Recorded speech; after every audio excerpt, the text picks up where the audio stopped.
everybody, Lacey here. Welcome back to my channel and welcome back to Tarot Memoirs.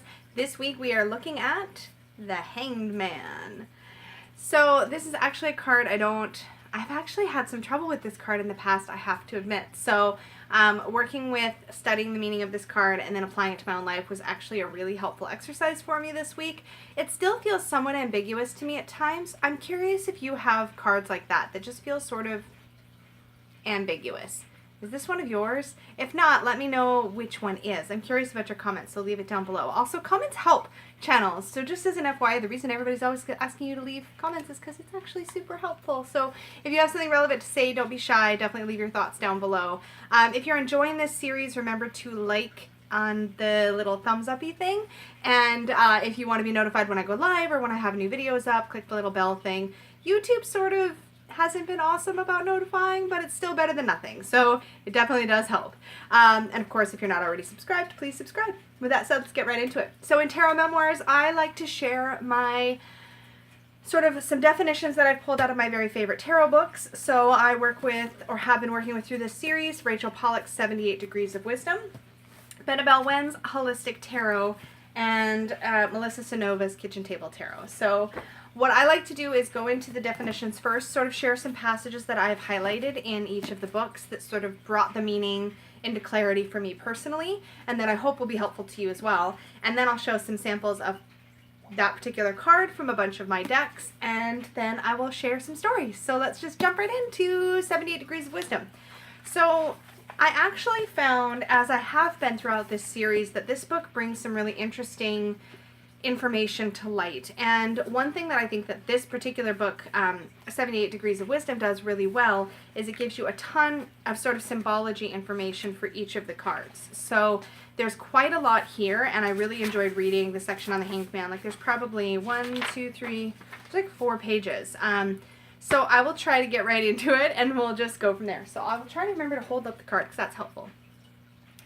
So in the Hanged Man, we see that the reversal of physical posture serves as a very direct symbol of the reversal of attitude and experience that comes through spiritual awakening. Where everyone else is frenzied, you will know peace. Where other people believe themselves to be free, but are actually pushed from one thing to another by forces they do not understand, you will achieve true freedom by understanding and embracing these forces. So this, I often have heard that the Hanged Man is like a change of perspective, but this makes that make a little more sense. Like you've got a different level of awareness or clarity in the situation, which I thought was really interesting. Beyond all its symbolism, the Hanged Man affects us because it shows a direct image of peace and understanding. The calm shows so strongly in the card because the Hanged Man has surrendered to the rhythms of life. In the old initiations, surrender involved joining the ritual instead of just watching them. For many modern people, it involves releasing the emotions they have locked up for years. Notice that both of these things are acts. Surrender to the world tree is an actual step we take, not a passive waiting. Now that's really interesting because we think of the Hanged Man as a passive energy, but there is still choice and action happening in that decision to step away or that decision to surrender or step back. I thought that was really interesting. The number 12, like 21, suggests both 1 and 2. The card reflects the magician in the sense that the power drawn down by the wand has now entered the Hanged Man. We see it as the circle of light about his head. So he's got that sort of yellow circle around his head. The experience of really feeling the spirit force within life is one of great power and excitement in the midst of complete calm. The number 2 suggests the High Priestess. So does the image of water. Where's the water?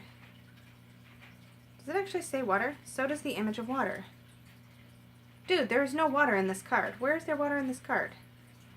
I just realized that. I had highlighted that passage, but I don't actually see any water, which is interesting. Both cards indicate a withdrawal, but where Trump 2 indicates the archetype of receptivity, Trump 12 shows an experience of it. Now that I did like. So the High Priestess indicates the archetype of receptivity, but the Hanged Man actually shows the experience of receptivity, which I liked that statement right there, but I'm still confused about the water. Do y'all see water here? I want to know. I'm confused. Moving on. 1 plus 2 equals 3. So the Empress directly felt life through emotional involvement. The Hanged Man feels it through inner awareness. So again, we're comparing the different trumps here. In readings, the Hanged Man bears the message of independence. Like the Fool, which signified doing what you sensed was best, even if other people thought it foolish, the Hanged Man indicates being who you are, even if others think you have everything backwards. It symbolizes the feeling of being deeply connected to life and can mean a peace that comes after some difficult trial. I liked that too. Reverse, this trump indicates an inability to get free of social pressure. Rather than listen to our inner selves, we do what others expect or demand of us. Our awareness of life always remains secondhand, never a direct experience, but only a series of stereotypes, like the person who models his or her behavior on the orders of parents and the actions of movie stars. The card reversed also means fighting your inner self in some way. It can mean the person who tries to deny some basic part of himself, or simply the person who cannot accept reality and who in some way or other is constantly battling life. I liked that denial of reality as a shadow side of the Hanged Man. So as most of you know, I don't read reversals, but I look at the reversed meanings in books like this because they do tell me more about the shadow aspect of this card. And I do look at shadow in tarot for sure. And there are different ways to look at these cards. One interesting tidbit, which is not present here or in my Marseille, but somebody brought this up recently. I can't remember where I saw it. In some older decks, you'll actually see the numbers at the top. Instead of it being XII, which the Roman numeral 12, you would see IIX, like a reversal of that number, as if the whole card was upside down. And it's not a typo, it's actually a thing. So I thought that was kind of a cool little tidbit, random FYI. So that is what I highlighted out of Rachel Pollack's book. Where do I move things here? There we go. In Benabelle's book, Holistic Tarot, what I have marked is the following. She's a little harder to hold here in one hand because holy moly, but we'll give it a try. Two things actually. She mentions a Tau, T-A-U cross, and that I actually drew it in here. I had to Google it. I'm like, what's a Tau cross? And it's this kind of T-shaped cross, which we see represented in this card and in the shape of his legs. So she does reference that in here. So let's see, the traditional theme of the Hanged Man is that of self-sacrifice. The mob has metaphorically hung the seeker because they do not approve of the seeker's beliefs or what the seeker has done. However, the message of the card is that the seeker is right. The seeker must trust him or herself. He or she has wisdom. I thought that was a really cool take on this. It's like, the Fool is like, do what you want, regardless of what other people will say. That's fine, whatever. Maybe you're taking a risk. Maybe it's good. But the Hanged Man is like, you're in the right, but the mob mentality is like hanging you up, which is an interesting perspective. Moving on. Compare Key 5. The Hierophant is about an orthodox, conventional, institutionalized approach. In reverse, the Hierophant is about the unorthodox, unconventional approach, which will lead to the seeker's success and final glory. So whether upright or reverse, the Hierophant talks about either orthodox or unorthodox. Key 9, the Hermit, is also about an unorthodox, unconventional approach, but one led in solitude. Here, Key 12, the Hanged Man is about an approach by the seeker that offends, albeit justly and without good, albeit unjustly and without good cause, the masses, and therefore the masses are persecuting the seeker. So again, we see this idea of being persecuted. Note the Tau, that T-A-U cross, in the legs re-emerging in Key 21, the World. So I don't have that card handy, but in the World we see a similar figure, shape with the legs of a dancing figure in the center of some wreath type imagery. So this is saying in that we see the fulfillment of the World card. Here we go. In Key 21, the World, suggesting that it is the Hanged Man who shall attain the fulfillment of the World card, not the mob. And what she's saying here is that because we see the re-emergence of this same shape of the legs in the World, we're saying that this guy is the winner. So the seeker is the winner, not the mob, which is kind of a cool perspective. Reversed meaning of this card, the seeker is being too self-righteous. They think of him or herself as a martyr, but is cautioned not to confuse martyrdom with selfishness. So that's kind of cool. So that was the, let me put my bookmark back here. That was the Holistic Tarot take on this card, the bits that stood out to me. And then finally we have Kitchen Table Tarot. And in this book, what I like is that for every major arcana card, Melissa has a key phrase, which in this book is I am releasing, which is an interesting action phrase there for the Hanged Man. So I only highlighted a little bit here. So she said, the expression on the man's face is serene. His leg is tied and he looks like he could free himself if he wanted to, but he doesn't want to. He's going into this willingly. And I think it's important to remember that this is partly a choice, right? To be in this space. When this card comes up in a reading, it's about release, letting go of all perceived control of your life and allowing the lessons to be absorbed. It's a good time for learning because soon he'll have to let himself down from the tree. Note the leaves, it's not a cross, is what Melissa says here. And face the new realities that surround him. He is truly suspended in the air and in time. Sometimes, if you don't know what to do or where to go, the best thing to do is just sit down, which I kind of like that as well. I've got a couple more little bits in here. If your life is exploding and all of the dust is flying around, you can't see things that clearly anyway. Rather than going completely scorched earth on your life, the Hanged Man encourages you to stop, rest, confirm that the decision you're going to make is a good one, and move forward. Reversed, we see here, let's see. I also see the reversed Hanged Man come up a lot when people are standing still and blaming all the action on other people. It's a reminder to take responsibility for yourself and your life. So that was also a cool perspective. So some different takes for sure here on the Hanged Man. And I do like that all of these authors have very different perspectives. I'm just going to plop my bookmark back into 78 Degrees of Wisdom here so I don't totally lose my place. That would be tragic. I'm disorganized enough as it is. There we go. Okay, so with books aside, let's look at cards. This is probably my favorite part. Besides telling stories. Okay, it's all my favorite part. I really like this series. It's really fun to do. So we have here our traditional Rider-Waite-Smith. This is the Centennial Edition. They have the backings that look like this. Maybe I'll hold it on this side. Yeah, I'm going to hold it on this side. Hanged Man. Yeah. And then I've also taken my Marseille. This is a generic Marseille deck, so the titles are in English, but this, I believe, is based on a Conver Marseille. And in this one, yeah, the numbers aren't backwards. So same shape of the legs. Here we have sort of a scaffolding shaped thing rather than a cross shape in the structure that this figure is hanging from. The Hanged Man from the Marielle Tarot is beautiful, and this one feels much more reclusive and peaceful, almost like somebody, to me, consciously taking time away to sort of get their head straight. You know what I mean? A more traditional take again in the Hanged Man in the Gill Tarot. And I like these circles that you see here. I don't know why, that just really draws my attention. And also, the foot is almost, I believe the foot is hanging from like a flower. I don't know if that's going to show when you see it up close, but it's like he's tied up with a flower. So there's a real gentle energy holding this figure in place and a real freedom in the hair. I kind of love the wild rebel energy I get from this particular card. We have the different perspective of the bat in the Naked Heart Tarot, the Hanged Man. It says Hanged Man, but it's not a hanged man, it's a hanged bat, which I like. This is an itty bitty card, but it's so cute. This is from the Fairy Tarot. This is my mini version, the Hanged Man. We see this little fairy. And my eyes aren't great with this, but it almost looks like he's got a little snake wrapped around his wrist. And it looks like he had a little bag of something that has spilled out onto the ground. Cute little fairy. The Hanged Man from the Everyday Witch Tarot.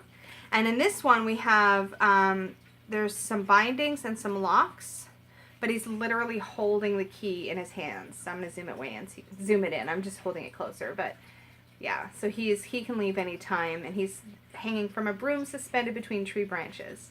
Again, very peaceful and very much a conscious act to be in this space. The Hanged Man from the Bonefire Tarot. Sorry for the reflect there. Let's see if I can shift it just right. There we go. You see the number 12 sort of hidden in the background here. And lots of good symbolism to play with. I'm seeing a lot of snakes showing up in some of these cards, which is really interesting. I might have to do some looking up on what that's all about. This one does definitely have water in it, which makes me happy. And you also see this symbol down here in the bottom, which I believe is a symbol of both I want to say earth, air, fire, and spirit is all supposed to be contained in that symbol. If anybody knows, tell me down below, because I know that there's meaning there. Then we have the Hanged Man from, what tarot? This is the, oh my gosh. Am I just drawing a total blank? The, Anna Kay. I had to think about that one. I'm like, why? I know what the backings are. I just was blanking on the name. Do you ever have a total, like, brain mush moment? I actually like that this figure is hanging and he's also out in the rain. This guy looks a little less happy about his circumstances. He's got a much grumpier face. So this one feels a little bit less conscious and chosen. He looks a little more strung up. Very interesting. Then I have the Hanged Man here from the Arcana Black Tarot. This is actually a playing card style pip deck with a full set of majors. It's new to my collection. Those are the backs. This guy, again, hanging from a tree. For some reason, I really like when they're hanging from a tree, and I also like when they keep this shape of the legs, because I do think that's actually a really important part of the symbology of this card. The Hanged Monster from my Mom's Tarot. This guy looks definitely more consciously like he's chosen to be there. He's definitely hanging. He's not trussed up or tied up. But I love this little ball of light of like enlightenment or awareness, spiritual awareness that is happening for him. The Hanged Man from the Pagan Otherworlds. It's a beautiful card. Looks more uncomfortable. This time he's held up by vines. His head's in kind of a funky position, like maybe he's working on trying to get out of his predicament, but I'm not entirely sure. This feels a little more active than some of the other ones. And finally, the Hanged Man from the Moonchild. And this one is really peaceful to me. This one feels like that stillness and that taking time away. I really like that. In front of the moon. And he's suspended from like nothing. He's just he or she. I'm not going to try to figure it out because it's not that important, but very, very cool. And I love the symmetry in this image as well. There goes my nose, itchy again. So those are all the cards I have to share on that one. Okay, so let's talk life stuff. So again, this is one of those cards that has historically for me felt much more ambiguous, and I really struggled to like think of specific day-to-day examples. But what I can tell you is that where the Hanged Man shows up for me in my day-to-day life, like in a light way, is when I allow myself to take a situation in rather than feel like I have to act right in that moment. I'm really bad for actually on a day-to-day basis. Something comes up or I'm asked a question and I feel like I need to be ready with an answer immediately. I don't often take that time to like pull myself back and like consider and think before I respond.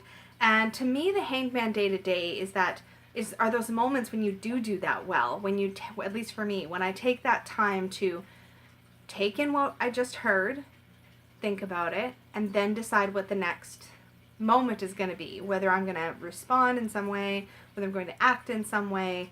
So when I really allow myself to receive information and to be in the moment and be present rather than feeling that need to immediately have the answer, that's really where the Hanged Man shows up in a light way for me. Of course, in shadow, it's when I don't do that. But it's also, I think, day to day when I fall into the habit of victimhood or of martyrdom. And maybe martyrdom's a bad word for me personally. I think more along those times when, God, my nose gets so itchy when I do YouTube. I don't know, man. The thing is, what I'm getting at here, I think, is those moments when it's easy to blame my life circumstances, blame my bad day, blame other people for my own actions. And often these actions are the result of responding or reacting too quickly and maybe not in a way that is in line with my highest self. And so in those moments, a lot of times I feel like had I taken that step back and paused, I would have responded from a much more mindful place, but I also think I would have been better in those moments at taking responsibility for myself and my own choices. And so for me, the Hanged Man shows up when I'm like shifting that responsibility outside of myself. Probably the time that I had to, oh my God, I'm sorry for rubbing my nose all the time on my videos. The time that I can think of where I really had to embrace this energy, where's my card? we're to really embrace this energy of just like hanging out, of being still, of waiting, of surrendering to an experience or a process, was when Peggy and I got together. We were a long distance relationship for quite a while. And even in fact, once we got married, we still had to live separately for a period of time because we were waiting for my immigration paperwork to Canada to go through. So we got married in early August, like the first few days of August. And I didn't get to move to Canada until October 31st. And that was not because my paperwork was in. That was us taking a chance because we were hoping we were far enough along in the process that we were hoping my paperwork would come in a reasonable amount of time from there. So I moved up here at the end of October, and so we spent the first few months actually after we were married living apart. I would come up on weekends and see her and the boys, but that was a time when I had zero control. That was completely about sort of the process and waiting and not being able to affect the outcome beyond what I'd already done. Like the paperwork was already submitted, and all we could do was wait for a green light from the Canadian government to say, yes, you can come in and be a permanent resident, and citizenship is something that happens much later. So it was just a process of waiting. And there was an element there of needing to just accept and be in the moment and be like, okay, this is what our life looks like right now, and be there for it, and not necessarily try to fix it in that moment. And so that was really definitely some Hanged Man energy for me, where I really had to surrender to the experience and know that I couldn't speed it up. I had to be patient. Life forced me to be patient. But definitely I think the Hanged Man is one of those cards that whenever it comes up, I feel like most of the time its message for me does revolve around patience, around receiving information, moving slower, taking that time away to consider what I'm going to do or the actions that I'm going to take. So that is how this shows up in my life, at least the most often. I'm curious how it shows up in yours if you're comfortable sharing. Of course, you guys know I love hearing your experiences as well. If you want to share them below, or if you want to post something in the Supportive Tarot Facebook group where it's a little bit more locked down and maybe not so open to the public eye. I really welcome your participation in this series. I think it's really valuable to attach for yourself, if for no other reason, to attach your own personal life moments to the archetypes and the cards. It really helps us to get to know them better.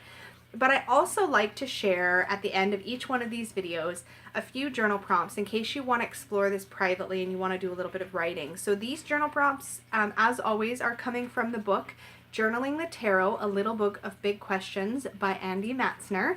And he has another book, like a tarot activity book as well, which I have on my Kindle, that is also fabulous. So definitely a book that's really great to have on your shelf. I have it electronically, but there's like a page and a half of prompts for each card in the entire deck.